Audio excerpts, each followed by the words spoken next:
Bonjour, bienvenue dans la saison 2 de Comme d'Archi, le podcast qui vous ouvre les portes du monde fascinant de l'architecture, dans une approche non manichéenne et pour ne pas opposer passé et futur, dans une réflexion transversale permettant de vivre au présent dans un cadre de vie plus heureux car mieux identifié. Carpe diem.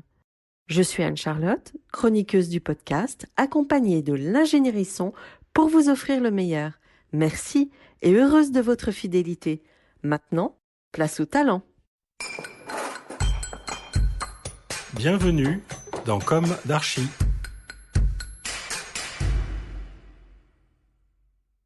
Chers auditeurs, ravis de vous retrouver aujourd'hui en compagnie de l'agence Bond Society. Bonjour Christelle Gautreau. Bonjour. Bonjour Stéphanie Morio. Bonjour.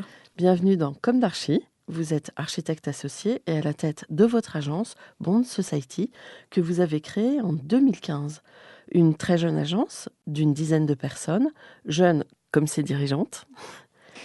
Je vous ai identifié lorsque j'ai réalisé l'interview de l'agence Calque, à laquelle vous êtes associé, sur un grand projet de transformation de bureaux en logement à Paris, le 42 Cambronne ou Pong. Plus de 15 000 m² pour un projet de construction de 20 millions d'euros. Alors permettez-moi de me mettre en mode Jones. Avec l'enthousiasme peut-être un peu naïf qui me caractérise, j'ai kiffé le nom et les images du projet. Puis je suis allée voir sur votre site et j'y ai deviné un parcours à l'évolution rapide, très net, passant d'un petit projet de transformation de 800 m² l'industrie, sans doute une première commande, à des commandes en association avec des confrères qui comptent. On a cité Calque, mais aussi Fabrice du Sapin, Mu Architecture, d'Audrey Vignier et Associés, puis des commandes beaucoup plus conséquentes en solo et ou en tant que mandataire, Porte de Montreuil notamment. Vous semblez incarner avec beaucoup de clarté l'idée de transition écologique et de mutation des usages, tout en assumant la réalité constructive. Le moins que l'on puisse dire est que vous retroussez vos manches. Je préfère vous laisser dès maintenant la parole, car j'ai un tas de questions à vous poser. On va commencer comme d'habitude dans Comme d'Archi par les questions. Quel est votre parcours? Quelles ont été vos jeunesses respectives? Où s'est ancrée votre envie d'architecture? Quelles ont été vos études? L'avantage, c'est que c'est encore tout frais pour vous. Oui. Ou pas trop lointain, Pas en trop tout cas. lointain. Alors, laquelle commence? Je vais commencer. Alors moi, ma jeunesse, j'ai grandi en Bretagne, au bord de la mer, dans un tout petit village un peu perdu au fond du golfe du Morbihan. Et je pense que mon envie d'architecture, je l'ai compris assez tard, même quelques années après avoir fini les études, a démarré, je pense, très très petite, une toute petite enfance, par une espèce de passion du bricolage et de la fabrication, dans lesquelles je pense que je suis tombée très, très jeune. Et cette fascination de pouvoir réfléchir et créer dans sa tête des objets ou des espaces ou des petites installations à l'échelle d'un enfant, hein, et de pouvoir ensuite les réaliser, les construire.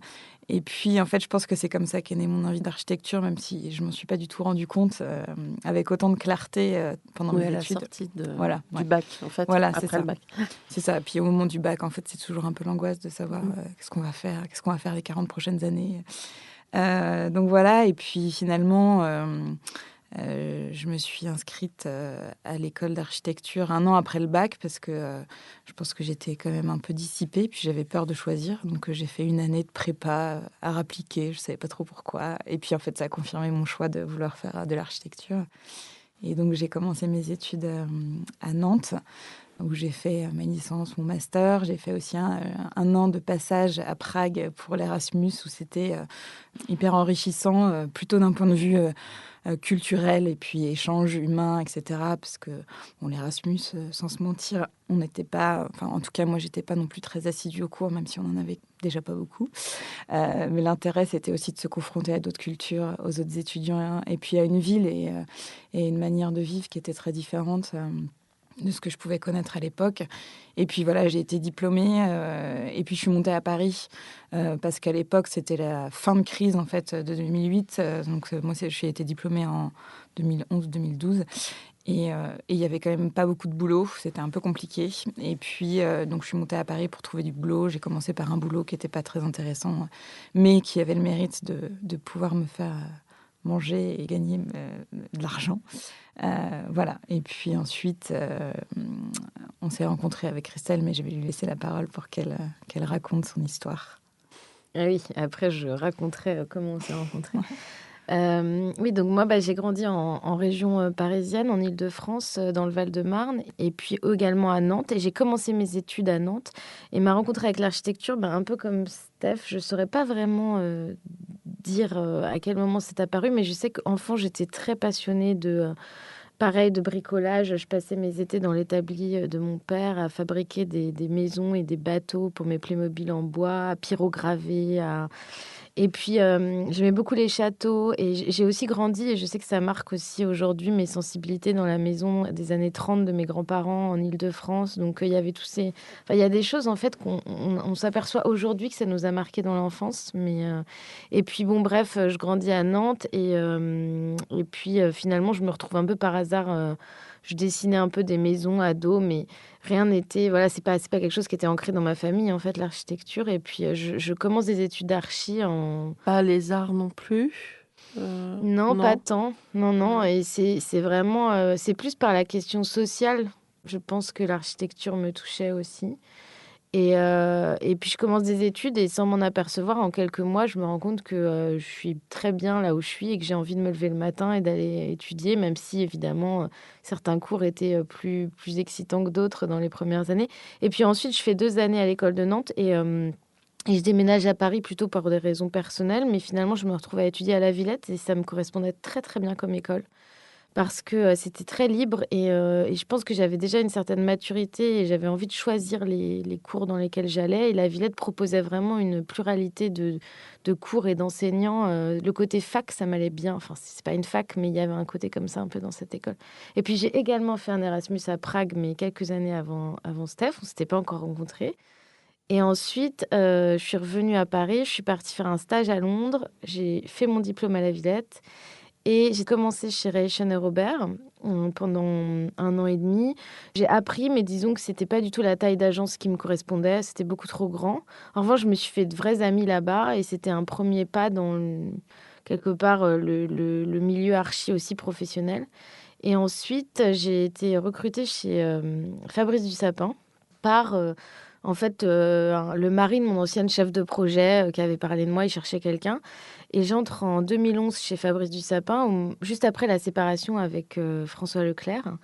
Et là, on a mis peut-être 1 mois ou 2 à apprendre à se connaître avec Fabrice. Et très rapidement, il s'est trouvé qu'il y a une relation de confiance qui s'est tissée. Et je me suis dit, pour rien cacher, à cette époque-là, j'avais presque envie d'aller un peu dans une plus jeune agence, en fait. On est jeune, on sort de l'école. Et puis, en fait, et là, Steph, t'es arrivé quelques mois après. Et là, on a travaillé, pas au départ l'une en face de l'autre, mais on a travaillé quand même 4 ans l'une en face de l'autre chez Fabrice. Et c'est ça qui a fait qu'on a petit à petit créé nos liens. C'était une rencontre professionnelle et puis c'est devenu amical. Et puis c'est un mélange entre nous deux de professionnel et d'amitié. Mais c'est vrai que en fait, je pense que cette rencontre dans cette agence chez Fabrice, on était toutes les deux assez jeunes. On a eu toutes les deux la chance d'avoir cette relation avec Fabrice de confiance. Et il nous a confié des responsabilités, en fait, très très jeunes, mais des grosses responsabilités, parce qu'il travaillait quand même sur des projets importants, de taille importante. Et donc, on était aussi parfois dans des galères respectives et communes. Et donc, on a commencé nos échanges, en fait, sur le métier de l'architecture et sur ce que c'était que d'être architecte à nos âges, à cette époque-là, de manière un peu informelle. Et comme on bossait beaucoup, on avait aussi des moments d'échange, en fait, en dehors de la production qu'on faisait chez Fabrice, d'échange et puis de rêves, je pense aussi, de partage, en fait, d'idéaux de notre métier. Et puis, on s'est un peu tourné autour pendant des années en se disant qu'on avait un peu envie d'avoir chacune une entreprise. Et puis, bon, voilà, et ça s'est construit au fur et à mesure, notre relation, beaucoup autour de ce bureau. Et puis du coup, juste en fait, on s'est pas du tout dit à ce moment-là qu'on allait créer une agence ensemble. Et d'ailleurs, on avait des projets en parallèle. Mais en fait, c'est après, quand on est parti de chez Fabrice, qu'on s'est retrouvés, en fait. Et qu'on s'est aperçu que finalement, pendant des années, sans vraiment s'en rendre compte, on partageait comme ça beaucoup de réflexions sur l'architecture. Donc, toujours, il y a un temps de décalage un peu. Et ces réflexions, c'était, on peut... Ah oui, on peut en parler. Ouais. En fait, je pense qu'il y a déjà une vision commune qu'on partageait sans trop forcément s'en rendre compte au début, mais qui était de se dire... Le jour où on aura une agence, que ce soit ensemble ou pas ensemble, peu importe, c'était assez fondamental pour nous de se dire qu'on serait à la fois de toute façon architecte, mais aussi chef d'entreprise. Et je pense que c'est sur ce sujet-là aussi qu'on s'est beaucoup retrouvés. C'était de se dire, effectivement, on a des responsabilités en tant qu'architecte, on a des rêves, on a une manière de concevoir notre métier, beaucoup tourné autour de l'usage, de construire pour l'autre. Donc, il y avait cette question-là, et puis il y avait la question de qui on est en tant que chef d'entreprise, en fait, parce que je crois qu'on a été beaucoup marqués, pas que chez Fabrice, parce qu'on a eu chacune des expériences différentes et très différentes de chez Fabrice, mais c'est de se dire, en fait, on est aussi chef d'entreprise le jour où on a une agence, et du coup, on a beaucoup de questions à se poser sur qu'est-ce qu'une entreprise, comment est-ce qu'on considère notre équipe, comment est-ce qu'on construit une vision d'entreprise, comment est-ce qu'on la gère, comment est-ce qu'on va chercher du travail. Et tout ça, en fait, c'était des questions sur lesquelles on était hyper alignés. Et c'est ça qui a fait, je pense, aussi beaucoup le déclic, où à un moment donné, on s'est dit, non mais ok, en fait, bon, on arrête de tourner autour du pot. Et je pense que c'est vraiment ce qui nous caractérise aussi, c'est vraiment d'assumer en fait cette double casquette. Être architecte, être chef d'entreprise et assumer les responsabilités qui incombent aux deux rôles presque qu'on a. Mais sur l'architecture, vous aviez quand même des convergences aussi. Oui, bien sûr, on avait... ce qui s'est passé, c'est qu'on avait des convergences. Et en plus, au tout début, avant de se lancer dans cette association, on a beaucoup échangé justement sur nos envies, nos ambitions et les valeurs que nous défendons. Et les sujets sur lesquels on s'est très vite retrouvés, c'est que on n'était pas du tout en quête d'une signature, par exemple, qu'on aborde, et on va en parler sûrement après, nos projets beaucoup autour de la question de l'usage. Ce qui nous intéresse, c'est comment, en fait, un bâtiment répond à un besoin. On s'était rendu compte que très vite, le métier d'architecte pouvait être un métier où on était pris dans une production et qu'en fait, les moments et les espaces de réflexion, on disait, quand on était chez Fabrice à la fin, même si Fabrice est un très grand architecte et qui nous a transmis énormément, mais nous, on carburait tellement, on disait, mais on a perdu nos rêves de gosse un peu, on prend plus le temps d'observer la société. Donc, on était toutes les deux, on a convergé aussi sur cette idée que être architecte, c'était avoir une responsabilité contemporaine aussi, c'est-à-dire que comment on répond à des besoins aujourd'hui, donc d'avoir ce temps d'observation. Et je crois que ce qui nous caractérise et ce qui est assez entre nous deux, c'est qu'il y a un côté un peu humble, c'est-à-dire qu'on voit notre métier de manière... on est presque au service d'un besoin qu'ont les personnes qui vont habiter ou les usagers de nos bâtiments. Et c'est surtout dans la démarche de dire, on observe, on regarde, et ensuite, nous, notre rôle, c'est de dessiner cet espace qui sera la réponse à ce besoin. C'est pour ça qu'on parle souvent d'usage. Et ça, c'était quelque chose qui était très convergent. Et finalement, l'architecture et l'enveloppe, et le résultat de ça, et vient toujours après. D'ailleurs, on dessine souvent assez tard les façades, même si on est dans une approche... aussi d'insertion urbaine ou d'insertion territoriale, bien sûr, mais disons qu'on n'est pas du tout dans l'objet. Et ça, c'est quelque chose, très vite, on s'est rendu compte aussi qu'on n'était pas en quête de grands gestes. Oui, détaché et de l'ego et de l'objet. Oui, exactement. Un peu, vous appartenez bien à votre génération aussi, dans le sens où c'est... Les architectes qui ont 70 ans aujourd'hui étaient très ancrés dans la notoriété et justement dans l'objet architectural, et que... On s'est souvent posé cette question de génération et je suis pas sûre, parce que en fait, on a aussi, c'est intéressant ce qu'on travaille. On a fait beaucoup d'associations depuis le début de l'agence, et on travaille aussi avec des architectes. Par exemple, là, on a eu l'occasion de travailler avec Patrick Rubin, vous l'avez cité, Antoine Daudré-Vigné, ou même Fabrice Dussapin. Fabrice Dussapin a 30 ans de plus que nous. Et en fait, c'est des architectes, eux, qui étaient pas du tout dans l'idée du geste quand même, qui sont vraiment dans les questions d'usage. Et du coup, je ne sais pas si c'est seulement une question de génération. Effectivement, il y a eu c'est des architectes qui sont plus dans, disons, ce qu'on pourrait appeler la sculpture ou l'objet un peu hors site. Et voilà. Mais il y a aussi des jeunes dans notre génération qui peuvent avoir cette approche-là. Ah oui. Oui. Enfin, je sais que moi, je l'ai vécu, mais... cette période-là. Et c'est vrai que ceux qui émergeaient, il y Mm. avait une espèce de course au maire qui sortirait le plus bel objet. Ouais. Non, mais c'est vrai, c'est vrai. Oui. Et puis, la notoriété des agences se construisait là-dessus. Ouais. Puis après, les concours ont commencé à absorber des personnalités internationales, etc. Il y a eu toute cette période. quand Oui, même. c'est vrai. Non, mais Mm. notamment au niveau de la notoriété. Ouais, c'est Ouais, vrai que... voilà.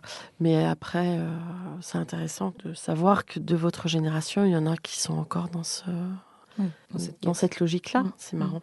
Alors, vous avez fondé votre agence et l'une de mes questions récurrentes dans Comme d'Archi est: est-ce qu'aujourd'hui, vous avez le sentiment d'avoir accompli ce que vous imaginiez à la sortie de l'école ? Alors moi, naïvement, je pense qu'à la sortie de l'école, je me disais, c'est génial maintenant.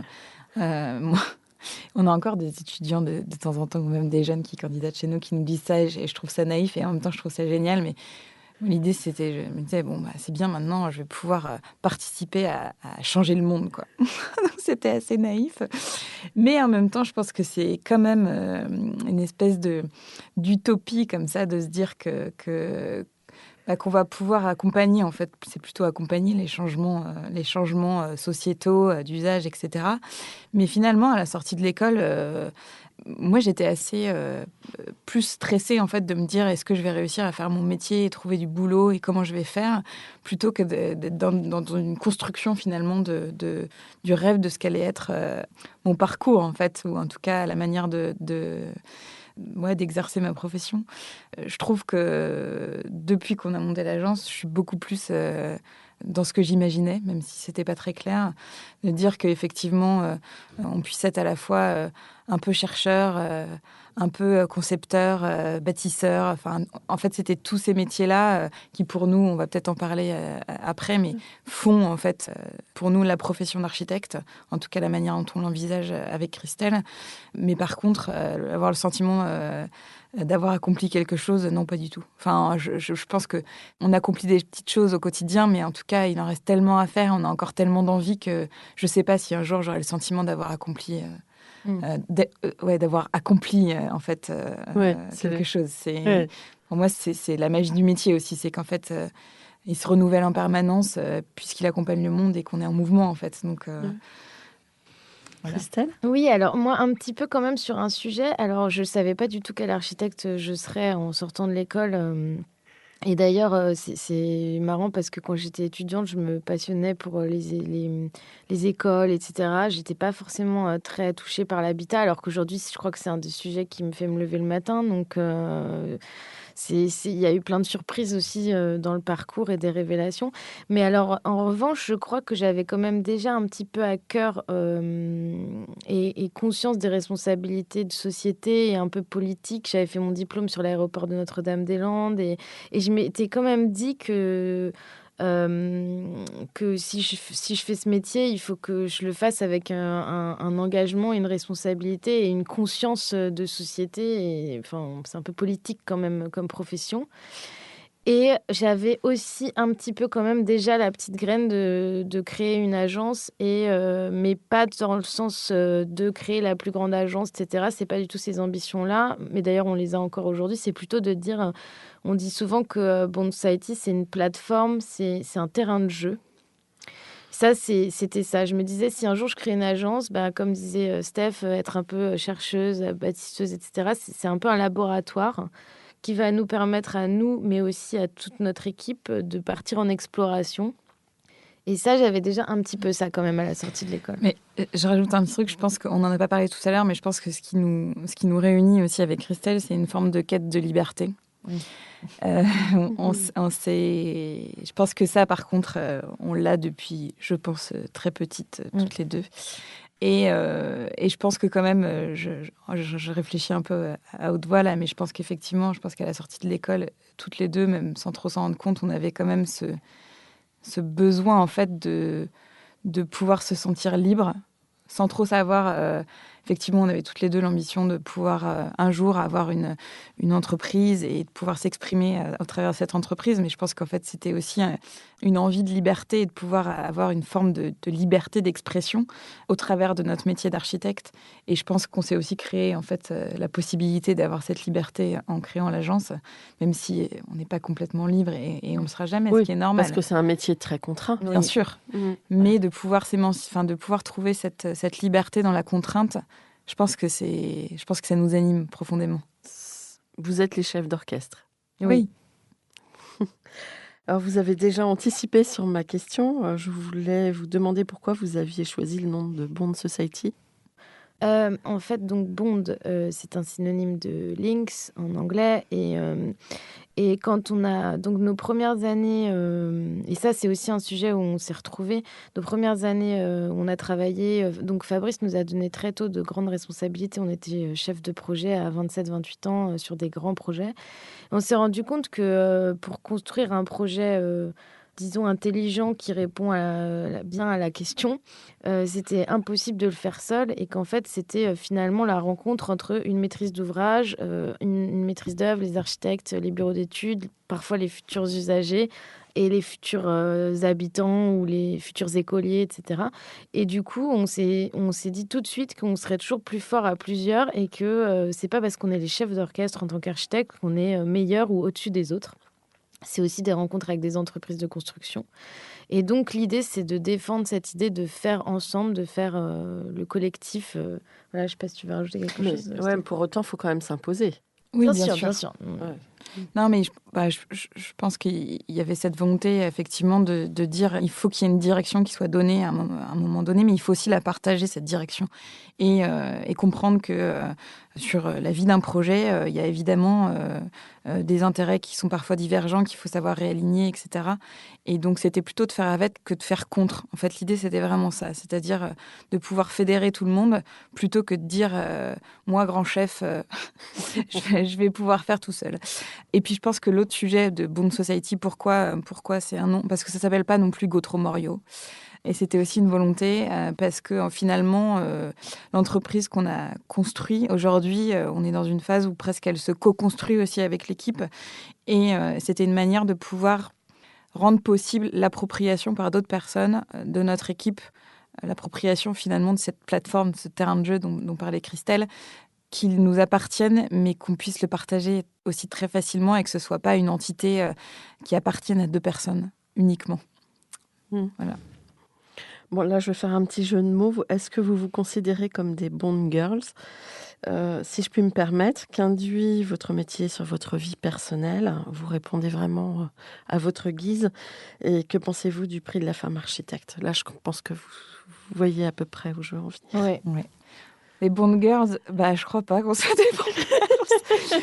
Alors, c'est marrant parce qu'il y a des gens dans le monde pro qui nous appellent comme ça. Ça y est, il y a les Bond Girls qui débarquent. On n'avait pas forcément conscience en choisissant ce nom qu'un jour on nous appellerait les Bond Girls. Ou drôle de dame, je ne sais pas. Voilà. Non, je pense que si vraiment on prend l'image des James Bond Girls, je pense qu'on n'est pas du tout. On est un peu antithèse de ça. Donc non, après ça nous fait toujours un peu sourire et ça nous fait rire quand on nous appelle comme ça, mais je pense pas qu'on le soit. Et puis sur notre métier, sur la vie perso, en fait, c'est toujours une question qui nous est posée et qui nous est posée, je ne sais pas si on la pose aux hommes, en tout cas on nous la pose régulièrement, même des maîtres d'ouvrage nous la posent. On a eu cette volonté dès le début de l'agence, je pense, de pouvoir pas forcément séparer les deux parce que je crois qu'on ne croit pas trop à la séparation vie pro, vie perso. En fait, je pense que tout est un peu mêlé dans tous les cas. En tout cas, c'est un métier qui nous passionne. Mais on a aussi des passions dans nos vies personnelles et on s'attelle aussi à pouvoir être épanoui et dans notre vie professionnelle et dans notre vie personnelle, même si on n'a pas forcément les mêmes équilibres, c'est pas toujours pareil. Parfois la vie pro prend un peu plus de place, parfois c'est la vie perso. On est très respectueuses aussi l'une et l'autre De vos temporalités. Voilà, de nos temporalités. Et c'est hyper important pour nous qu'on soit épanouis tout court, dans tous les domaines en fait, qui nous touchent et qui nous intéressent. Voilà. Et alors, le prix de la femme architecte, donc on a un regard très personnel et intime sur ce sujet.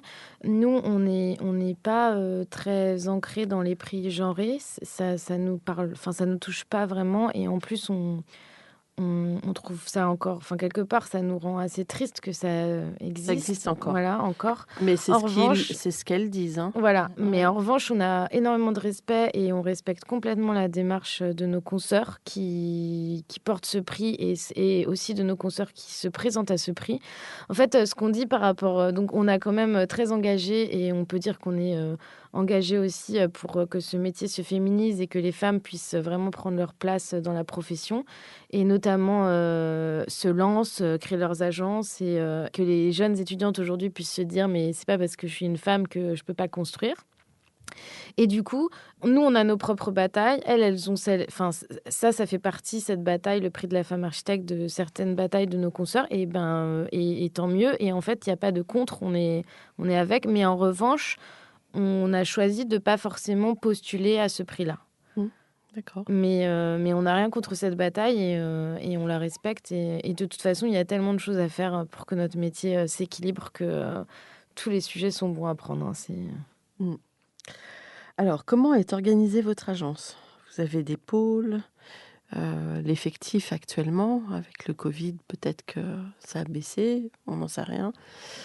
On est organisé, alors effectivement, on a ces 4 pôles, donc on les identifie comme des pôles. Ce que je disais tout à l'heure, c'est qu'en fait, donc on a Bond, qui est l'atelier de conception architecturale, Ribond, qui est le pôle de recherche, Inbond, qui est le pôle d'architecture d'intérieur et de design, et Build, qui est le pôle chantier.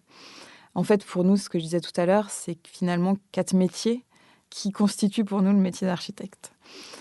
C'est quelque chose qu'on a mis en place très vite à l'agence, qu'on a défini très très vite. En fait, on n'avait même pas de projet, je pense, quand on a défini ces 4 pôles, parce que c'était pour nous assez important de défendre cette idée qu'on était architecte et qu'on puisse à la fois faire de la recherche, de la conception, s'intéresser aux usages et les définir et aller plus loin en fait dans la définition des usages et aussi de bâtir et de faire du chantier. C'était important vraiment de défendre ça, donc on les a identifiés très vite. Ce qui ne veut pas dire qu'aujourd'hui, on a 4 pôles complètement cloisonnés. Tout est très transversal. On a une directrice de recherche depuis 6 mois, je pense. Oui, un peu plus. 6 mois, 1 an. Mais elle n'est pas isolée, c'est-à-dire qu'elle va mettre son nez dans tous les projets. Elle travaille aussi en collaboration avec les architectes pour pousser des sujets sur les projets, etc. On a des architectes d'intérieur designers, c'est pareil. En fait, ils ont des projets qui sont dédiés à l'architecture d'intérieur, mais en fait, tous les projets d'archi passent par le pôle d'architecture d'intérieur chez nous. Voilà. Et ensuite, on est structuré en 3-4 équipes avec des chargés de projet, puis ensuite assistants, dessinateurs. Et puis, tu évoquais le Covid, on a eu la chance de pouvoir maintenir quasiment toute l'équipe, même si c'est une bataille qui n'est pas simple au quotidien. Mais pour l'instant, on arrive à maintenir à peu près tout le monde. Donc on est assez fiers de ça aussi, parce que c'est pas rien en ce moment de pouvoir faire ça. Pouvez-vous nous raconter maintenant l'histoire de vos projets ? Allez, rentrons dans la matière. Alors, il y en a pas mal quand même, du coup. Ce qui est formidable, en fait, quand on épluche votre site, qui est très bien fait, très clair, on se rend, enfin, quand on connaît le métier, bien évidemment, on peut mesurer votre évolution rapide. Voilà, donc je vous laisse parler de vos projets. Oui, c'est vrai qu'on a... En fait, comment dire ? On s'est beaucoup bougé pour trouver du travail parce qu'en fait, quand on crée une agence d'architecture, évidemment, l'accès à la commande, c'est la première question.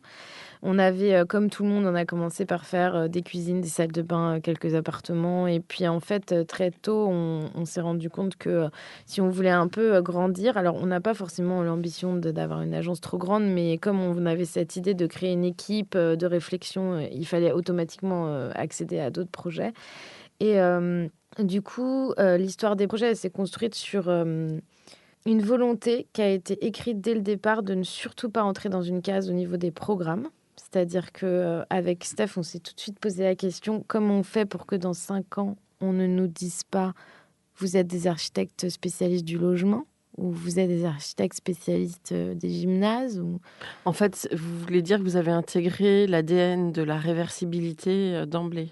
Oui, et surtout aussi de la mixité programmatique et au sein d'un même bâtiment, mais aussi dans tous les projets de l'agence. C'est-à-dire que très tôt, on s'est dit, mais on veut aussi bien faire des écoles, des bureaux, des logements. On veut être surprise par de nouveaux programmes. On veut faire du neuf, de la réhab, de la transformation, de la surélévation.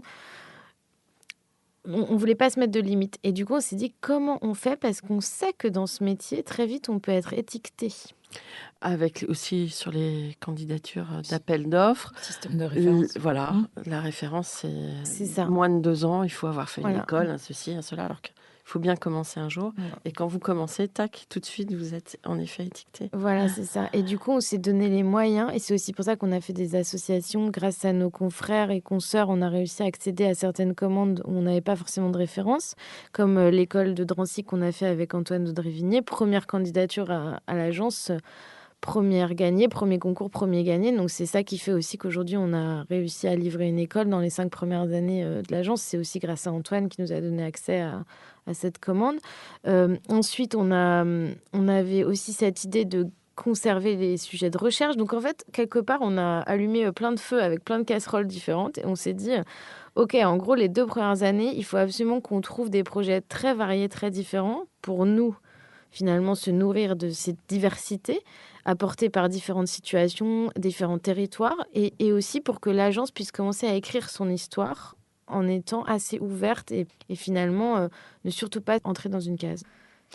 Oui, puis je pense qu'effectivement, on a eu la chance d'avoir des consoeurs et des confrères qui nous ont fait confiance aussi et permis d'accéder à ces commandes. Et puis, si on fait l'histoire des projets, de comment on est passé effectivement de plus petites commandes, parce que faut pas se mentir, les maîtres d'ouvrage, on en a fait des rendez-vous pour aller se présenter, même pour aller se représenter, parce qu'en fait, on avait déjà un petit réseau qui était petit, mais qui a le mérite d'exister. Et il y en a quand même beaucoup qui nous ont dit oui, bah, c'est super, mais revenez nous voir quand vous aurez livré. Bon, donc si on part de ce principe-là, effectivement, on livre jamais.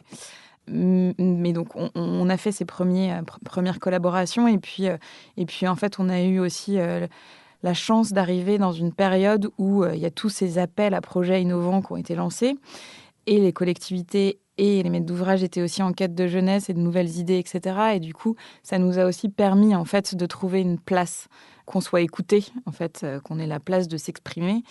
Et donc, ça nous a vraiment ouvert des portes et permis d'accéder à des projets de plus grande envergure au fur et à mesure des années, en fait. Et puis, on a eu le soutien, quand même, il faut le dire, important du pavillon de l'Arsenal et de la mairie de Paris, via la recherche et Faire Paris, qui nous a quand même donné des clés pour ouvrir des portes. Vous êtes lauréate, oui, on n'a pas Oui, parlé ouais. de vos prix, peut-être que vous... Oui, bah en fait, on a fait plusieurs on avait du temps aussi au début, plus de temps au début de l'agence parce qu'il y a eu moins de projets. Donc on a fait des concours d'idées. On a d'ailleurs fait un concours qui s'appelait l'Habitat du futur sur le territoire d'Aix-Marseille. C'était une première étape. Et puis ensuite, on a candidaté à Faire Paris 2017, qui était la première session de Faire Paris, avec le projet de recherche sur le co-living, qui était un sujet qui était un peu émergent en France, mais quand même assez... neuf. Assez nouveau, en fait. On n'en entendait pas trop parler. Et donc ça nous a pas mal propulsé, en fait. Et puis ensuite, on a gagné une deuxième fois, 2 ans après, Faire Paris 2019, avec un sujet sur l'habitat pour les jeunes seniors, parce que c'est aussi un sujet... Enfin, on est quand même très passionné par les questions d'habitat à l'agence. Donc tout ça fait que... on a eu beaucoup plus de visibilité aussi, et puis une forme de crédibilité, et puis le soutien du pavillon et puis de la mairie de Paris. Et effectivement, c'est indéniable que ça nous a aussi permis de pouvoir participer à ces appels à projets innovants, qui, en plus de ça, sont très médiatisés. Donc, en fait, il y a eu toute une série comme ça d'opportunités et aussi de projets qu'on a été chercher, parce qu'on avait conscience qu'il fallait qu'on existe, en fait. Parce que on peut être, on le sait, on peut être de très bons architectes, mais si on n'arrive pas à exister, surtout dans le monde dans lequel on vit aujourd'hui, c'est compliqué finalement d'accéder à la commande, quoi. Vous parlez de la communication, là. Quelque part, oui. C'était pas des projets pour faire communication parce que en fait, c'est des projets qui sont aussi, même pour nous, ces appels à projets, parce qu'il y en a plein qu'on a perdus, il y en a quelques-uns qu'on a gagnés. Vous avez dû beaucoup travailler. Mais ceux qu'on a perdus, en fait, pour nous, c'est toujours l'occasion de faire de la recherche. Donc là, c'était l'occasion de faire de la recherche sur des nouvelles formes d'habitat, sur des nouveaux usages, sur des nouvelles types de mise en œuvre, sur le réemploi, de rencontrer aussi beaucoup de partenaires potentiels, de nouveaux métiers aussi pour nous. Enfin, en tout cas, on a bossé avec des écologues. On n'avait pas l'habitude de faire ça. C'est hyper intéressant. En fait, c'est l'occasion de plein de rencontres en fait, qui nous ont aussi enrichis. Et donc, évidemment, il y avait ce sujet derrière de dire, maintenant qu'on a fait ça, est-ce qu'on communique, comment on en parle? Mais ça vient un peu en second, de toute façon, la question de la communication. En tout cas, ça permettait d'être identifié par la maîtrise d'ouvrage. Tout à fait. Est-ce que vous aimeriez parler d'un ou de plusieurs projets emblématiques? Oui. Les décrire un petit peu? Oui, alors à cette question des projets emblématiques, on avait envie de répondre quelque part. Le premier, c'est l'agence, pas dans l'architecture, mais plus dans l'idée de cette équipe, cette plateforme. Et on se dit que c'est ça qui représente beaucoup nos valeurs. Ensuite, dans les projets emblématiques, effectivement, il y en a quand même certains qui aujourd'hui, on est très contente. Tous les projets sur lesquels on travaille nous plaisent. On s'en réjouit tous les jours et pour nous, c'est une grande victoire. Et c'est pas une chance, c'est le résultat de notre... on a œuvré pour ça. À peu près tous les projets sur lesquels on travaille sont alignés avec nos valeurs. Certains un peu plus. Bien sûr, on a l'occasion sur certains projets de développer beaucoup plus sur la question de la transition écologique, les matériaux, etc. Mais finalement, dans tous nos projets, on met à cœur. Donc, alors, peut-être que quand même... celui avec Calque, le 42 Cambronne, il est quand même très représentatif de notre positionnement sur le sujet de la transformation de l'existant. On est convaincu avec Steph que le premier acte finalement dans cette transition aujourd'hui écologique, c'est de transformer et de travailler avec l'existant.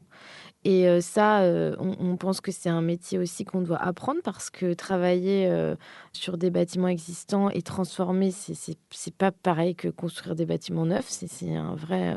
Il faut aussi finalement développer de nouvelles compétences, un savoir-faire. Et voilà, donc on transforme là-bas des bureaux des années 70 en logement, en habitat, en co-living. Et il y a aussi du coworking, donc avec l'agence Calque pour la foncière Covea.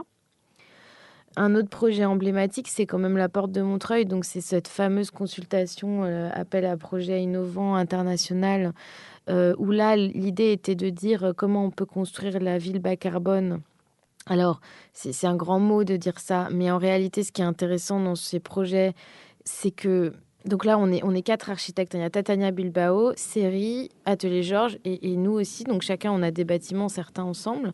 Et en fait, l'idée, c'est quand même de dire, est-ce qu'on est capable aujourd'hui de construire des bâtiments denses, c'est-à-dire à R+8, R+9, en étant le plus vertueux possible, dans le sens en ayant le moins d'impact carbone possible. Parce que finalement, faire un bâtiment en terre crue, en R+1, faire une petite école en bois avec toutes les normes même de sécurité incendie, etc., je dis pas que c'est simple, mais disons c'est plus simple. Et cette idée de dire, est-ce qu'on peut, dans cette question de la métropole et de la densité, et toujours dans cette idée aussi d'éviter l'étalement urbain, construire aujourd'hui des bâtiments un peu plus hauts, en bois, en pierre, en terre crue, etc. Et donc, c'est tout un laboratoire et ça, c'est assez emblématique. On ne sait pas si on y arrivera, on espère. Les maîtres d'ouvrage, c'est Nexity, Engie, Crédit Agricole Immobilier. Ils sont quand même assez... ils ont œuvré, en tout cas depuis le concours, dans l'idée de eux aussi créer un laboratoire à travers ce projet. Là, vous parlez donc de Montreuil. Voilà, Porte de Montreuil. Et après, si on devait choisir peut-être un ou deux autres, il y a quand même cette école à Drancy en bois qu'on a fait avec Antoine Drévigné. Donc là aussi, c'était une école structure bois. On a utilisé en façade de la pierre qu'on a sourcée à moins de 100 km du chantier. On est très engagé sur la question de choisir les matériaux dans nos projets. On ne dit pas qu'on construit plus en béton, on construit encore en béton parfois quand il faut. C'est un peu, on dit toujours le bon matériau au bon endroit. Mais cette école, c'est aussi beaucoup une question d'usage. On sait qu'on a gagné le projet parce qu'on s'est mis dans la peau des enfants, des enseignants, du personnel de la vie scolaire, etc. Et que ce qui a plu à tous les services, et on a échangé durant toutes les études avec les services de la ville, c'est que c'est l'usage qui a été vraiment mis en... Voilà. Mmh. Et puis peut-être j'en oublie parce qu'on en a plein, mais on Ouais, fait... je pense que ce qui est important, c'est qu'on met le même cœur à l'ouvrage dans tous les projets. Évidemment, on ne peut pas pousser tous les sujets tout le temps au même niveau parce qu'il y a quand même une réalité économique de projet aussi en fonction des territoires, en fonction de la tension foncière de ces territoires-là. Mais ce qui nous anime aussi, et on n'a pas vraiment de projet qui serait vraiment toutes nos théories réunies en un projet. Mais on essaye toujours d'aller plus loin aussi que ce qu'on nous demande. Christelle a parlé de l'école Simone de Beauvoir à Drancy qu'on a livrée. On a été plus loin que la question qui nous était posée, notamment dans la définition des usages intérieurs. On a dessiné le mobilier intérieur, ça ne nous était pas demandé. Mais on a réussi à le proposer et puis finalement à le faire. Et il y a des projets, je pense au CJD, qui est la première réhabilitation qu'on a livrée à Paris 11e, où nos maîtres d'ouvrage n'étaient pas du tout en quête de réemploi, c'était pas du tout une question. Pour autant, on a réussi aussi à les sensibiliser et puis à en mettre en œuvre petit à petit en fait, dans le projet. Donc je pense qu'on a des grands projets qui peuvent être un peu emblématiques sur la question de l'échelle qu'ils représentent et aussi des curseurs qui sont très hauts, notamment sur les questions d'usage et de transition écologique. Mais tous les projets, en fait, finalement, font l'objet d'une forme de passion et d'implication, en tout cas, et d'engagement de la part de l'agence, parce que c'est aussi toute l'équipe qui est engagée dans ces sujets. Oui, peut-être que ça, c'est quand même important, ce que dit Steph, parce que on a parlé de ces projets emblématiques à grande échelle, mais en réalité, on est tout autant, voire plus attaché à des projets de beaucoup plus petite échelle. Notre idée, d'ailleurs, c'est pas demain, je dis pas qu'on dirait non, mais peut-être qu'on dirait non si on nous disait oui, allô, on voudrait vous proposer de construire 30 000 mètres carrés en neuf de bureaux en blanc. Ou c'est pas vraiment ce qui nous fait rêver. Vibrer. On vibrait, ouais. On transforme un château du 19e siècle dans le nord de la France. On construit 30 logements dans le sud de la France avec Jean-Baptiste Pietri. On fait de l'architecture intérieure pour un hôtel à Strasbourg. C'est des plus petites... Là, on a tout un sujet en Bourgogne de bâtiments construits il y a 2 siècles qu'on doit transformer aussi. Vous préférez les petits bijoux? Ouais, c'est ça. En fait, les deux sont intéressants parce que, par exemple, je reprends le sujet de la porte de Montreuil. C'est un grand projet très poétisé, etc., porté par des grandes maîtrises d'ouvrage. Mais c'est aussi l'occasion de faire un démonstrateur et de pouvoir aussi tester des mises en œuvre. Là, on parle des matériaux avec une maîtrise d'ouvrage qui s'ouvre aussi en fait à ces sujets-là pour pouvoir aussi structurer des filières, par exemple. Et en réalité, il n'y a que des gros projets de cette envergure-là qui peuvent permettre ça, parce qu'il faut un volume en fait suffisant pour que les filières puissent aussi se structurer. Donc, en fait, les grands projets servent aussi les plus petits et inversement. Enfin, c'est un équilibre en fait.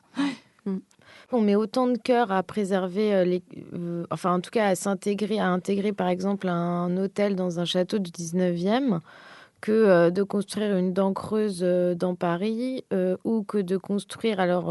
par exemple, là, en ce moment, on participe à une compétition avec des amis. On est tout un groupe de réflexion avec Dimitri Roussel, Atelier Georges et Zefco sur des sujets justement de la transition, de la construction frugale, etc. Et là, on fait une compétition en ce moment sur un ancien site industriel dans le nord de la France, à la frontière du Luxembourg. Et c'est particulier parce que c'est une ZAC de De Villers. Et là, on n'a pas forcément... C'est pas facile de se raccrocher à ce territoire. Et pour autant, la dimension artistique, je crois qu'on va essayer de la pousser aussi dans cette idée de l'esthétique et de comment on va créer la domesticité, l'habitat. Et sur les plus petits projets... il y a moins d'enjeux politiques. Donc, c'est ça, hein, je crois, qui nous... ça dépend de chacun des projets, je pense. En fait, je pense que ça dépend beaucoup des maîtres d'ouvrage. Ouais. Ça dépend plus, je pense, des maîtres d'ouvrage que de la taille et de l'échelle du projet. Alors, justement, les maîtrises d'ouvrage. Vous travaillez avec des maîtrises d'ouvrage dont on n'a pas l'habitude de croiser les noms, comme Melt Hotel, Green Space Paris. Pouvez-vous nous parler brièvement de ces partenaires et comment avez-vous eu accès à cette commande ? Green Space Paris, c'était effectivement un peu notre... c'était pas notre première commande, mais la première commande dont on parle en tout cas. Alors, c'est marrant parce que c'est via une entreprise générale, ce qui n'est pas courant. Qu'on a rencontré sur un petit projet de réhabilitation de bureaux. Et puis, en fait, ils avaient un réseau. Et puis, il y avait cette espèce de coworking qui avait besoin de faire des travaux, qui n'avait pas d'architecte et qui voulait faire appel à cette entreprise. Et comme on a en général de très bonnes relations avec les entreprises de travaux, ils nous ont appelés pour nous dire est-ce que ça vous tente, est-ce qu'on y va. Le CJD, j'y pense, mais c'était un peu le même sujet. Donc voilà, c'est des rencontres, en fait. Et puis, c'est du réseau plutôt... là, pour le coup, c'était plutôt entreprise. Mais le Total, en fait, alors Metaltech, c'est assez rigolo parce qu'on a fait un Réinventer Paris 2 qu'on a perdu et lui était dans l'équipe gagnante. Donc il nous a connus comme ça parce qu'il a vu quand même le projet. Et puis il nous a contactés en disant est-ce que faut qu'on se rencontre, faut qu'on discute, etc. Donc on va aussi chercher effectivement des maîtres d'ouvrage qui sont pas... alors, pas pour Meltotel, parce qu'ils sont vraiment professionnels de l'immobilier, mais Green Space Paris, on a aussi d'autres projets. Christelle parlait d'un projet en Bourgogne, c'est un particulier. Donc, on a des maîtrises d'ouvrage qui... On les appelle les professionnels assimilés particuliers, mais qui ne sont pas professionnels de l'immobilier, donc qui ont besoin aussi d'un accompagnement qui n'est pas du tout le même qu'une maîtrise d'ouvrage type Nexity, Seya Immo. C'est-à-dire qu'ils sont pas... C'est pas leur job, en fait. Ils n'ont pas de connaissances, ils ont besoin d'un accompagnement qui est différent. Et du coup, c'est assez intéressant pour nous, parce que du coup, on les accompagne aussi dans la programmation, dans la définition de leur cahier des charges. Et du coup, on est très en amont des projets. Donc, c'est intéressant. Donc, c'est eux, finalement, qui s'intéressent à vous ? Oui, c'est vrai. Quelque part. Oui, c'est vrai. Oui, tout à fait. Et du coup, les grandes maîtrises d'ouvrage, comment vous les avez captées ? On est allé quand même se présenter, mais comme disait Steph, au départ, on n'avait pas forcément de référence, donc c'était un peu compliqué. Je crois qu'on a eu beaucoup de liens. Alors déjà, il se trouve que nous, on ne pense pas que les promoteurs soient des méchants et que c'est impossible de travailler avec eux et qu'on fait que des projets qui sont pas intéressants et pas du tout. Il y a des gens très ouverts, il y a des personnes qui sont très engagées aussi sur la responsabilité par rapport à ce qu'on construit à la fabrique de la ville. Mais c'est une question de personnes, souvent. Voilà. Et du coup, on est allé les rencontrer. Eux nous ont aussi beaucoup sollicité suite à ce qu'on disait tout à l'heure. Finalement, le fait qu'on avait été lauréat de Faire Paris, toute la recherche qu'on a publiée sur le co-living OMI, qui a été publiée en 2018 et qui a aussi été... c'est quand même un ouvrage qui est important parce que personne ne s'était vraiment intéressé à ce sujet et encore moins des architectes. Donc, pour les maîtrises d'ouvrage privées, c'était quand même un référent. Et puis, aujourd'hui, on a tissé des liens avec certaines personnes qui connaissent aussi nos méthodes de travail maintenant. Parce qu'on a aussi une méthode de travail à l'agence qui est assez, on espère, assez sérieuse. En tout cas, c'est ce qu'on est très exigeante. Et donc, ils savent aussi. Et donc, on est sollicité à nouveau par des personnes, même quand ils ont changé de boîte, en fait, parce que les gens bougent beaucoup dans la promotion immobilière.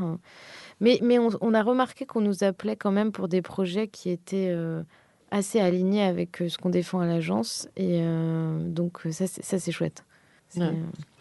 Alors, justement... Pensez-vous que les gros promoteurs sont réellement capables d'opérer une mutation ? Car les projets qui sont au rendez-vous de la transition écologique sont-ils vraiment rentables ? N'est-ce pas juste pour eux une manière d'assurer leur com, de nous jeter un peu de poudre aux yeux que de développer un projet écolo de temps en temps et pendant ce temps-là de continuer tranquillement les opérations de zoning ni vues ni connues ? Pensez-vous que les architectes, la société civile puissent les aider, voire les forcer à muter et comment ? Nous, oui. Vous êtes assez enthousiaste en tout cas.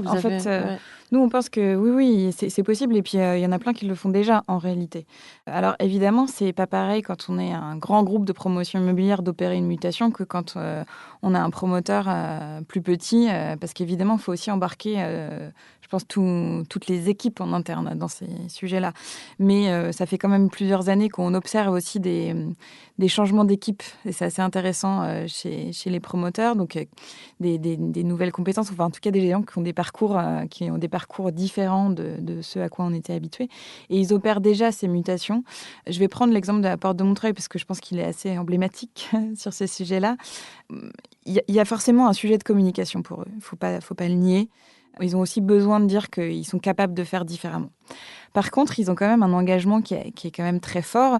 Pour vous donner un exemple, là, sur la porte de Montreuil, on a quand même réussi à co-construire avec eux une étape de mission de projet qui, en fait, n'existe pas, on va dire, dans le déroulé classique des études de projet, pour pouvoir faire de la recherche main dans la main avec eux, et puis aussi avec les ingénieurs, avec ZEFCO, tous les architectes, etc., pour être en maîtrise, en fait, des sujets de mise en œuvre de ces matériaux, de la terre, de la pierre sur des bâtiments, on va dire, c'est pas des IGH, je vais dire de grande hauteur, mais c'est, on va dire, R+9.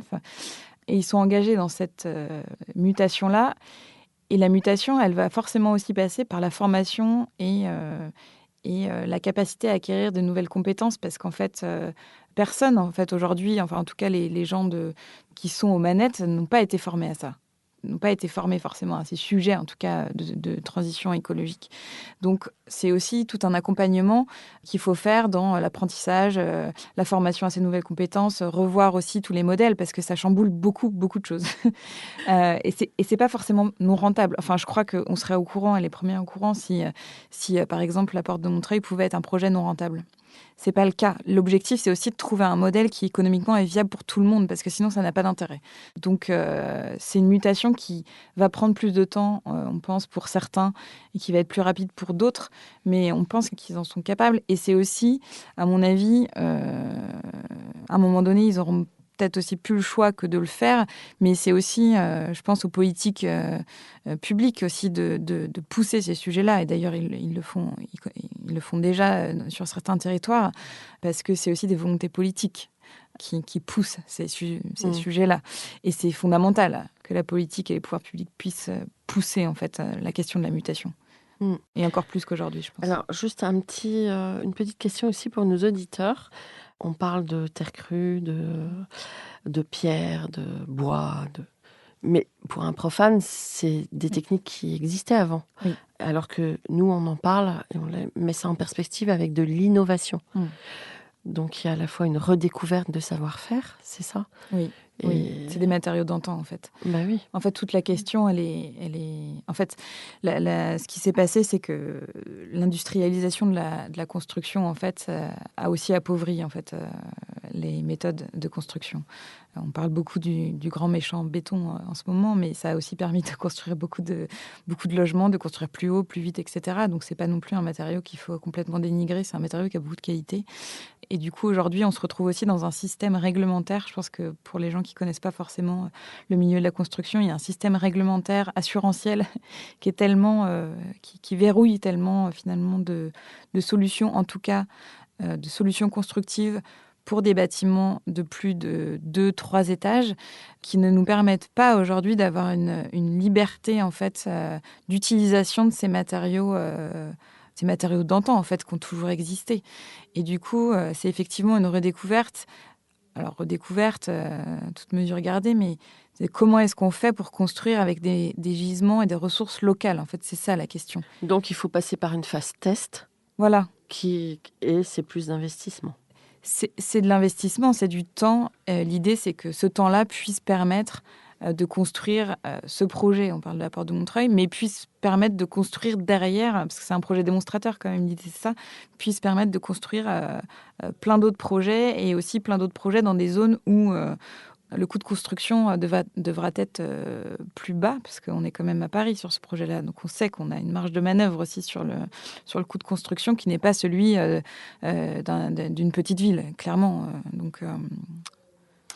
Alors, en sus de la responsabilité du monde de la promotion, n'y a-t-il pas un dilemme entre le besoin de logement d'une population mondiale qui croît dangereusement et le temps de l'investissement qu'induisent les projets qui intègrent les dimensions de recyclage, réemploi et écologie ? Il y a un tiraillement aussi. Oui, non, mais ça c'est sûr. Après, on sait aller vite sur certains sujets. On sait aller vite. Quand il s'agit de décider qu'une réglementation thermique passe et que tout le monde doit changer certains modes constructifs, on sait le faire. Et donc là, on pense, nous, que de toute façon, il y a urgence. Il y a urgence à se poser la question avec quoi je construis, qu'est-ce que j'ai dessiné, qu'est-ce que je prescris. est-ce que je pose sur des bâtiments, est-ce que je fais poser sur des bâtiments des matériaux qui viennent du bout du monde, qui sont hyper polluants, comment ont-ils été fabriqués, est-ce que quand je suis face à un bâtiment existant, comment je peux conserver au maximum justement ce qui existe déjà, le déjà là. Et oui, il y a un besoin croissant de logements liés à la démographie, mais il y a aussi beaucoup de lieux vides, hein. On en est tous conscients, des bureaux, des logements, des villes qui ont été désertées. Nous, on est assez convaincus qu'il y a beaucoup de choses qui sont déjà là et courir après cette production de neuf. On se pose la question parfois de est-ce que dans 10-15 ans, on construira encore du neuf ? C'est pas sûr, hein.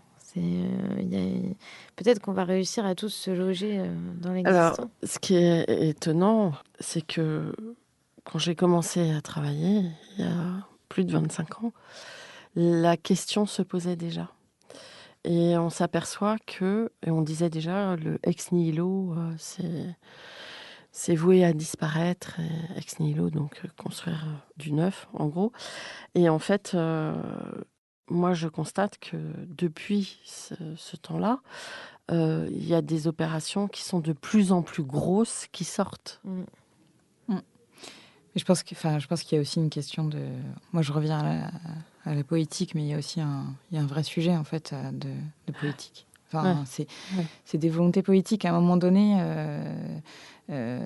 c'est aussi leur rôle que d'imposer des règles, en fait, et de prendre des engagements forts qui vont forcément pas plaire à tout le monde, effectivement, parce que transformer, c'est pas forcément plus simple que de construire. Mais c'est des engagements poétiques. Alors, peut-être que ça viendra... Enfin, ça va venir... Enfin, moi, je suis persuadée que ça vient d'un peu partout, en fait. Ça vient à la fois de la politique, mais ça vient aussi des engagements de certains maîtres d'ouvrage, des architectes. Mais aussi, ça vient aussi maintenant c'est un peu isolé encore, mais des habitants même qui disent non, mais en fait, moi, j'irai pas habiter dans un pavillonnaire parce que ça n'a pas de sens et je trouve que ça n'a pas de sens. Mais c'est quand même fondamental qu'il y ait des politiques publiques qui soient mises en place sur ces sujets-là et un peu radicales. Et les entreprises de construction doivent aussi muter. Oui. C'est un sujet aussi. Oui, c'est un sujet. C'est un sujet. Alors, les entreprises de construction, il y a les petits artisans, les entreprises tout corps d'État de taille moyenne, et puis les grands groupes. On voit Je pense surtout aux majors. Voilà, c'est ça, ouais, c'est ça, les majors. Bah oui, c'est leur business. Et puis, Alors, en plus... Après la reconstruction, après post-Seconde Guerre mondiale, les 30 Glorieuses, etc., les filières béton se sont développées. Aujourd'hui, ils ont des outils qui sont très performants, très rentables. Si on leur dit demain, on arrête tout, vous mettez toutes vos banches au rebut. Non, mais c'est vrai, c'est un sujet.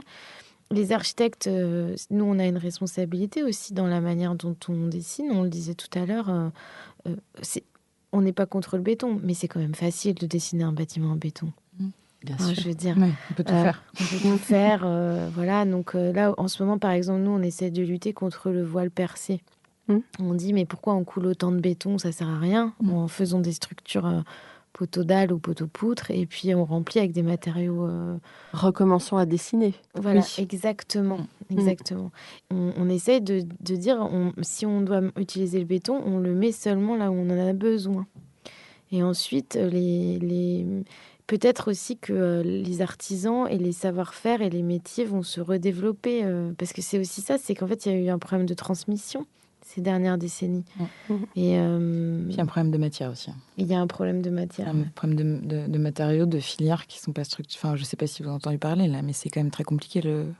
La filière bois en France, ça devient dramatique. Bon, c'est lié au Covid aussi, mais c'est dramatique, là, ce qui se passe. Parce que le bois est envoyé à l'étranger pour revenir en France ou ne jamais revenir. Et puis, en fait, là, il y a des pénuries qui sont en train de se créer, qui sont assez colossales, en fait, parce que tout le monde se dit il faut construire en bois, mais en fait, la filière, elle est pas prête, en fait. Pourtant, on dit que la forêt est là. Oui, mais c'est ça, la complexité, c'est il y a de la matière première à disposition, mais la filière est pas suffisamment structurée pour pouvoir répondre aux besoins. Donc, il faut aller chercher le bois ailleurs. C'est quand même dingue que le bois français soit envoyé en Chine pour revenir. Enfin, c'est fou, quoi. Ouais. Les masques, le bois. Ouais, c'est... Bon, Très brièvement, que pensez-vous des petites maisons que l'on aperçoit dans la presse, construites par des imprimantes 3D et présentées comme les maisons du futur? Est-ce vraiment sérieux quand on pense aux machines sophistiquées qu'induiraient les constructions de ce type à grande échelle? Pour moi, ça n'a pas de sens. Brièvement. Bon, voilà. Alors, D'accord. vous imaginez le monde d'après, puisqu'on en parle? Bon, on est assez optimistes toutes les deux de nature. Le monde d'après, on espère qu'il sera plus juste. On espère qu'il sera moins dirigé par la finance et la rentabilité et les marges. Comme on disait, on pense que tout le monde doit faire un petit peu. C'est l'histoire du colibri. Donc, si les terrains sont vendus un peu moins cher, les mairies prennent les bonnes décisions, les promoteurs acceptent de baisser leurs marges et les entreprises se mettre tout en œuvre pour que ça coûte moins cher de construire avec des matériaux peut-être plus locaux, etc. On y arrivera tous ensemble. Voilà, on espère qu'il sera plus juste et on espère aussi, et c'est pour ça aussi qu'on prend du temps, que en France, on continuera de parler d'architecture, peut-être dans les écoles, à sensibiliser aussi les plus jeunes. Et puis, je sais pas, on pourrait dire qu'on est hyper contente que les ados marchent dans la rue pour dire qu'il faut changer les choses et que peut-être que c'est un espoir pour le monde d'après ça. Donc, pas de geste inutile et du bon sens. Ouais, Ouais. c'est ça. Alors justement, quel conseil donneriez-vous aux étudiants en architecture aujourd'hui? Je pense qu'il y en a beaucoup qui sont déjà engagés, mais je pense que la question de l'engagement, en fait, sur les questions contemporaines et du coup sur leur responsabilité en tant que futur architecte, au regard de l'écologie, au regard des usages et de la société, finalement, je pense qu'il faut qu'ils s'en emparent vraiment pleinement. Et puis, je pense qu'il y a un sujet qui nous tient particulièrement à cœur. On va un peu dans les écoles, on fait des interventions. C'est d'y aller, c'est de foncer. C'est un métier génial qui demande beaucoup d'énergie, mais qui nous en apporte aussi énormément.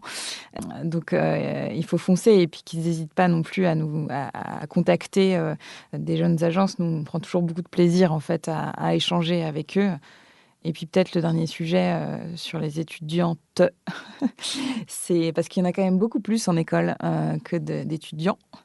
C'est de leur dire que ouais, il faut se lancer, que c'est possible, qu'il ne faut pas avoir peur, qu'il y a de plus en plus d'exemples de femmes qui sont lancées, qui ont créé leur société, que c'est possible et que c'est aussi possible d'être épanouie dans son métier, dans sa vie, dans ce qu'on veut, en ayant une agence, une structure et de faire de l'architecture. Alors, s'emparer de ce qui existe, c'est aussi en prendre connaissance. C'est du travail. Oui, mais je pense que les jeunes en ont conscience. Parce qu'il ne s'agit pas de tout balayer d'un revers de main. Bien sûr. Non, bien sûr. Non, mais en fait, ce qu'on dit, c'est que ce métier, quand on est étudiant aujourd'hui, il faut avoir conscience, mais c'est ça de toutes les générations, que il est politique au sens que il est engagé dans la société et qu'on fait pas, à notre sens, en tout cas, on fait pas ce métier juste pour se faire un kiff à faire des beaux dessins. Et qu'on a une responsabilité envers les personnes qui vont habiter et utiliser les bâtiments et les vivre au quotidien, et une responsabilité parce que dès qu'on trace un trait de crayon, on a un impact aussi sur la planète. Donc, c'est un peu ce qu'on espère, mais les étudiants sont déjà à fond. Les plus jeunes, on voit à l'agence. Ouais. Il y a une vraie évolution. On le voit même dans les candidatures de stage, dans les lettres de motivation, dans les intérêts en fait qu'ils ont. En fait, alors peut-être pas tous, faut pas faire de généralité, mais il y a quand même déjà une évolution, même en 50 ans qu'on reçoit des candidatures. En fait, il y a déjà une évolution qui est importante. Mais dans le sens maturité? Ouais, il y a une maturité, mais bon, il y en a toujours qui sont pas matures.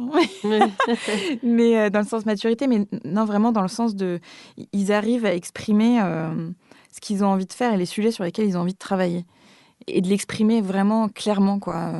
Pas de dire, bon, oui, je veux faire un stage, ça m'intéresse de dessiner des bâtiments de logement. Non, il y en a qui font des lettres de motivation en disant, moi, je veux travailler sur ce sujet en particulier de recherche, de matériaux. D'ailleurs, je me suis formée à un MOOC sur la terre crue. Donc, ils sont quand même ils sont proactifs quand même dans leur parcours. Alors, un mot de la fin, mais sur vous, du coup. sur nous. Bah oui, parce que là, vous avez été généreuse dans votre propos. Très. C'est toujours plus compliqué de parler de soi, mais... Non, mais peut-être on peut... déjà, merci beaucoup. Je vous en prie, c'est avec plaisir. Merci de nous avoir invités et de nous donner l'opportunité de partager, en fait, ce que on vit, ce qu'on construit, ce qu'on fabrique. On le fait avec beaucoup de générosité, mais c'est vraiment un échange. C'est plutôt certains sont d'accord, d'autres pas. On n'a pas du tout l'idée d'être donneuse de leçons, mais en revanche, on a des convictions et on aime bien les partager. On sait que notre équipe partage nombreuses de ses convictions aussi. Donc c'est vrai qu'au quotidien, à l'agence, il y a souvent des débats, des échanges, et on trouve ça important aussi de communiquer. Et peut-être... nous, ce qu'on pourrait souhaiter pour nous, c'est qu'on continue à avoir envie de se lever le matin, d'avoir une agence qui nous ressemble. On n'a jamais cherché à ressembler à une autre agence. D'ailleurs, on s'est dit, nous, on construit notre terrain de jeu, comme on dit. Et puis, on grandit ensemble, tous ensemble, nous deux et avec l'équipe. Ouais, je pense que c'est ça. Et effectivement, on ne parle pas souvent de nous parce que je pense qu'on a aussi une vraie volonté de préserver... nos vies aussi bien sûr personnelles, mais ouais, je pense que ce qu'on peut dire aussi, c'est que c'est une super aventure, je pense, et c'est un peu bateau de dire ça, mais c'est une très belle aventure humaine, je pense, pour nous deux, de partage, et je pense qu'on le dit jamais vraiment, mais ça nous permet aussi de grandir dans nos relations, dans l'acceptation de l'autre, que de travailler toutes les deux main dans la main. Et en ça, c'est une aventure assez fascinante de construire une entreprise d'architecture à deux. Bon, en tout cas, bravo pour ce parcours assez brillant. Bravo. Merci Christelle et Stéphanie. Merci à nos auditeurs. D'ailleurs, chers auditeurs, n'hésitez pas à réagir à nos podcasts en laissant vos commentaires sur les plateformes mises à disposition. Notre page Instagram, @commedarchipodcast, est plus que jamais opérationnelle. Rendez-vous mercredi avec notre version en anglais, puis lundi prochain pour un nouveau sujet. D'ici là, prenez soin de vous. Au revoir.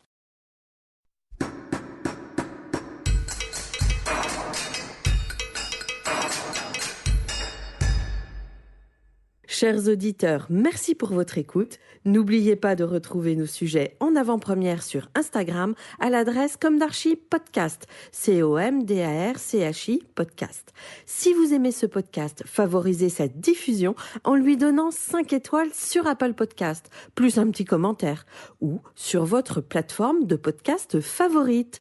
Et surtout, abonnez-vous pour écouter tous nos épisodes gratuitement. À bientôt, et d'ici là, prenez soin de vous.